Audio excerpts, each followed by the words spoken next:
All right. Raw and uncut, sort of. Pre-recorded mediocre gameplay in the background instead of the usual simultaneous gaming while talking, screen recorded on your screen. This time it's just the thoughts flowing. I feel like there's two different types of content when it comes to especially like video content. There's stuff that people make that are for video, like mostly trends and things of the sort. People do things or buy things or make things so that they can make a video for social media, YouTube, or streams, stuff like that. Me personally, I kind of prefer the other end where it's you're doing something and recording it. Like you're already going on an adventure, you're already building something, you're already playing something, you're already making something, and you're just recording the process or taking the viewers along with you. Because I prefer to do that, I have to be a better editor, and I've always kind of started out as an editor. For me, I don't have to plan the shots out because I'm just kind of filming the content or what I'm doing. So it's really just kind of run and gun. I'm doing something, it's like, oh wait, let me try to film this in a certain way, kind of take a pause, maybe set up the camera right here, shoot myself doing this. And then I just try to videotape as much as possible so that once I'm in the editing booth, I can use all the footage and cut it up, make it look nice in post-production. Whereas I feel like when you're making a pre-planned video, like a trend or a little short film or something like that, and everything's pre-planned, you plan out the shots, you have like a little drawing board, you have the dialogue already written, then it's kind of easier on the post-production end, but it is a little tougher on the pre-production end because you're doing all the planning already and you're going out of your way to set up the camera a certain way because it's like, oh, instead of me just making something and, putting the camera right here and recording it, it's more so, how can I do what I'm doing so that it looks good for the shot? It's more so you have all these pre-planned footage and it's easy to just put it together in post, produce videos that way. Not saying one is better or worse than the other. It's just for my lifestyle and also for the videos that I prefer to make, it's more so that post-production end rather than trying to pre-plan any shots. The shots are kind of planned in the moment. But yeah, it's kind of something that was on my mind. And kind of leading from that, we can go into content creation versus artistry and creativity. I feel like there's, especially in today's society, there's this kind of a blurred line between the two, especially with social media, because a while ago, or like many, many years ago, people were famous or popular because of their skill set or talent. They were actual artists, they were actual creative minds, creative hands, had a different mind than your regular folk. Those were the people who were popular and gaining a lot of attraction and quote unquote fame, and they're the ones with the influence. But then nowadays, when it's so easy to become, or a lot more people would rather chase the fame or celebrity status even over having talent or creativity. So it kind of muddles the separation between who is actually of very high value, guess you can say. What defines value in today's day and age. For example, for social media, more specifically YouTube, because this video is going on YouTube, so we can use YouTube as a very specific example, but again, it kind of like crosses into all these other things like social media in general, celebrities, anyone who's like popular or famous. For YouTube, there are some people who are filmmakers, independent filmmakers. They create little short stories on the YouTube platform that they have created within a budget or created themselves with just some friends, and they have all this creative knowledge of film history, lighting, cinematography, writing, directing, producing, all of these things into their own little short film. And they want to tell a story. They want to be an inspiration. They want beautiful aesthetic images. And then there are other people who make YouTube videos just because right now it's a popular thing and you can get a lot of money from it. Not saying that that's bad, but there are those people who, not in an offensive way, are not creative. Actually, they could be creative in a sense that they know how to manipulate the algorithm and they understand what goes popular or what is popular and what can get a lot of views. So we have, virality. People make content just to go viral, just to get views, just to gain popularity, just to get money. And it doesn't matter what they do. It doesn't matter about their image. It doesn't matter about the influence that they have or the message that they're trying to get across. It's more so just about the numbers and the attraction. A different kind of creative, I'm not going to say they're not creative because they are creative in they know how to find a way to make that work for them. But they're a different kind of creative in that they're not like an artist trying to express a message in a videographic or visual aesthetic. It's more so just about, numbers rather than story, I guess you could say. Kind of like a painter or a singer. Another example could be rappers who gained popularity just for making music with no message in it. A lot of good artists and people know they have a story in between the lines of their verses. They're trying to tell a message, whether it's a personal message, whether it's a message to their listeners, whether it's just a story about something that happened within their life. And then there's other artists who create music just to get listens, and there's no metaphors, there's no nuances, there's no subtext and things like that, which, I listen to both because sometimes you want to kind of think about things and spend time really breaking things down and understanding the metaphors. And sometimes you just want to not care and you don't want this deep philosophical messages getting in your head. You just want to watch a blockbuster movie rather than watch the movie that has all these different plot twists and subtext and storylines. But yeah, there is that difference in content creation. But another thing is I don't like the term content creator, but also like I'm not big on anything yet, so I can't really be like, oh yeah, what do you do? Oh, I make videos on YouTube. Oh, so you're a content creator. Like I'm not at that level yet, but I would not want to be called a content creator. In my eyes, content creator has kind of a muddled meaning now, where originally on YouTube we had people who put in a lot of effort in making basically independent short films, whether they were informative, tech reviews, unboxings, or the comedic stuff like skits, you know, comedy itself, little shorts. And then we had some very informative stuff where it's like how to do this, how to do that, like in your own personal life, how to fix this at home, how to do it yourself rather than spending a ton of money going out to buy one.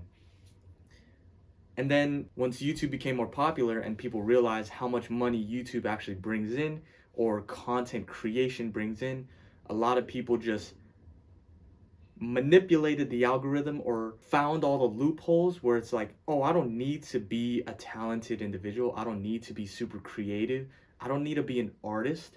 I can just nonstop push out these videos the general population just wants to see, the exciting stuff, the controversial stuff, and I'll be popular. It's kind of like all the Transformers movies, or those blockbusters where it was like, oh, we don't need perfect story or metaphors. We just need big explosions, crazy ideas, giant robots, world ending stuff, and we're gonna make a ton of money. And then we can do that 10 rounds. That's basically what a lot of people are doing on YouTube now, also. So it's kind of mixed in, and it just so happens to be that those very simple things, but very like wow factor items, are what are going viral and what are gaining a lot of interest and popularity over creative or artistic people. Like I've seen videos about people saying like, "Oh, I spent hours editing this video. I spent hours producing this and I get 100 views." And then someone posts a video of themselves doing a dance that 100 other people did and they get 10 million views. It's like, "What? I put in this much effort, this many hours. This person I know put in like 30 minutes and we have drastically different results." But I've seen also a lot of videos where people are like, just be consistent, be yourself, push your artistry, because eventually, if you're really good at what you do, you'll get found and you'll grow, even if you don't go viral.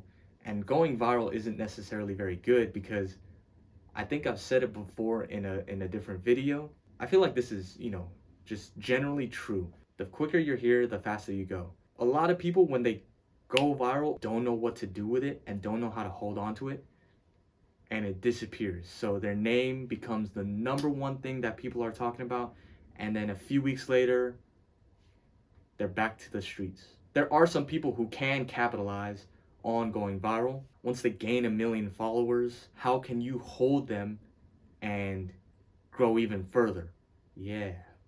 Oh, kind of going along with the video production thing. I was watching Good Will Hunting the other day, and it's not that old, but it definitely wasn't shot on something like a Red camera or a Sony FX6, like a cinema camera that we know today as like getting that cinematic shot with certain lenses, with very low f-stops, getting beautiful bokeh, beautiful blurred backgrounds, soft imaging. What is considered cinematic? A lot of YouTube videos nowadays are becoming cinematic. There's cinematic vlogging where people are pretty much changing the culture of vlogs, where it's becoming more of a short film rather than just, oh, I'm gonna go about my day and have my camera with me the whole time. It's more so planned out shots, written dialogue, planned out days, so that it's kind of more of a film, which kind of goes back to the idea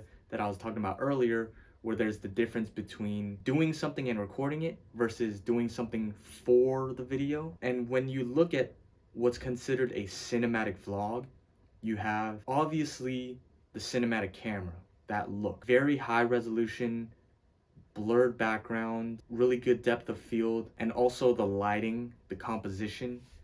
So if lighting and composition are part of being cinematic and it's not just the camera, would you consider movies that were made 100 years ago to be cinematic? Even black and white films. Those cameras couldn't make a very clear distinction between different lighting effects on the face or on the background. And it was, in a 4:3 perspective, which feels very tight and small. Was there a consideration of a film being cinematic? My idea of cinematic is more so modern day films, but a lot of it does have to do with the camera. For example, smartphone cameras, even though they're getting better and better and people are bleeding the lines between what a smartphone camera can do and a $5,000, $10,000 cinema camera can do. When you shoot something with a cinema camera versus on like an iPhone, you can tell the difference. Even with the color grading, even with good lighting, it's good, but feature films are still not going to use iPhones just yet. That they have been using them for music videos or certain shots in some indie films, but feature films are still going to be using cinema cameras for a very long time to kind of have that cinematic feel. But an iPhone camera now is much, much better than the black and white cameras or even the original cameras that like color cameras that they had 80 years ago. If you were to take an iPhone camera back into 1920s and shoot a film on that, would it be considered cinematic? Or is cinematic less about the look of the camera and more about the composition that you frame? I'm actually very curious about that now. I feel like I've gone too deep with this, and I kind of had an idea where I was like, oh yeah, cinematic is a new thing. But then it's like, well, I wasn't here 80 years ago or 100 years ago, so I didn't know whether people actually would watch a black and white film and be like, wow, that was so cinematic. That shot halfway through the film was so cinematic, was so beautiful, was so aesthetically pleasing. Going along with that, when people make cinematic films, I feel like it's more about the aesthetics rather than the content. Again, those old films that weren't shot on these cinema cameras with high resolution and beautiful soft edges and bokeh, it was okay because it was all about the story. It wasn't about how beautiful of a shot we can get. It was more so about how can we portray this message? How can we express this emotion that the main character is feeling so that the viewer can relate or can feel the tension within this scene? And also that can kind of be translated to YouTube nowadays. In the early days of YouTube, that this wasn't something that people thought about whatsoever. But now that film is kind of bleeding into YouTube and big YouTubers are making quote unquote short films. A lot of YouTubers nowadays are using the Sony FX3. You know, they shot the creator with that camera. It's a very small, compact, pretty much an entry-level cinema camera. Because so many YouTubers are using this camera, that people who are up and coming or who want to be a quote unquote YouTuber, there's this misconception that they have to have a cinema camera or an FX3 or just a DSLR or mirrorless in general to be able to shoot YouTube videos. But I feel like content will always win over looks. You can make a cinematic vlog about your life, but if your life is really, really boring, and if the video that you made has no content, has no message, has no story, has no interesting elements, but it looks super beautiful, it looks like it was shot for the theaters, but it's like, if there's no story, I feel like it's not going to take you a very long way. On the opposite end, you can have your old iPhone, your old Android, and shoot videos, but if your content is really good and is really powerful, has a message, an influence, an inspirational element, a motivational element, educational element, comedic element, then it doesn't really matter how it looks, people will like it. But of course, there is a point where once you hit, budget needs, you may want to upgrade because as you gain following, as you gain interest, people want something a little more pleasing. If I'm showing you how to build a bed, and a lot of people are interested in you building things, but you're recording with your really old phone, there's a lot of noise or grain and the audio's really bad, so you can't really hear what the person is saying. And sometimes when you're trying to get up close shots, you can't really show every detail. Then it's like, you do need to upgrade. You do need something with a higher resolution, with better quality, so that the viewing experience is a little bit better. I guess this whole video's theme is artistry and creativity and like video production. So we'll just kind of keep with that theme, and we'll not go into some other random topics that I have, maybe in a different video. To kind of finish it off, what's funny is I had wrote this down a while ago, and I tried to talk about it in one of my streams, but I got too distracted. And I just last night saw a video about the same idea, where this girl was talking about drawing in her sketchbook nowadays, but she doesn't really enjoy it, and she thinks that as a child she had more inspiration to draw in her sketchbook, and she happened to have her childhood sketchbook. And of course all the drawings were terrible in our adult age. Like, we think, oh yeah, this is terrible drawing. But what's beautiful about drawings like that are they're unaltered by exterior influence. As a child, your brain is pure, your creativity is pure, and everything that kind of goes on in your head just immediately flows. Like it doesn't go through certain filters how an adult mind does. It doesn't have a bunch of different voices all nagging at one idea. It doesn't have exterior influence or subconscious influence. It's just kind of from here, from the brain to the hand, immediately, from the brain to the mouth. If you can have a conversation with your younger self, I feel like you would be so inspired. Even though your younger self or a child in general is a lot dumber, has no life experience, doesn't actually understand what the real world does or holds against you or for you. It's just that a younger brain is so pure and unaltered and uninfluenced that everything from your younger self is original. If you're an artist, a lot of what you do is influenced. Even if you think you're creating something original, an original song, an original painting, an original film, whatever, artist is a broad term. You can create anything. You say it's original, but somewhere out there in the world or sometime in the past, someone would be like, hey, it looks kind of similar to this, or it has an element that is similar to this. And you're like, no, no, no, I created this completely on my own. But as an adult, we have so much, I don't know if influence is the best word, but influence that from our environment, from growing up, from social media, from the media, from TV, film, from our friends and family, from our neighborhood, from school, from our jobs. Every single little thing you do, see, hear, smell, touch, taste, it triggers a tiny little memory within your brain that will somehow get extrapolated at some point in your creative process making your original piece. You've seen what pop culture has provided and you purposely want to make something different.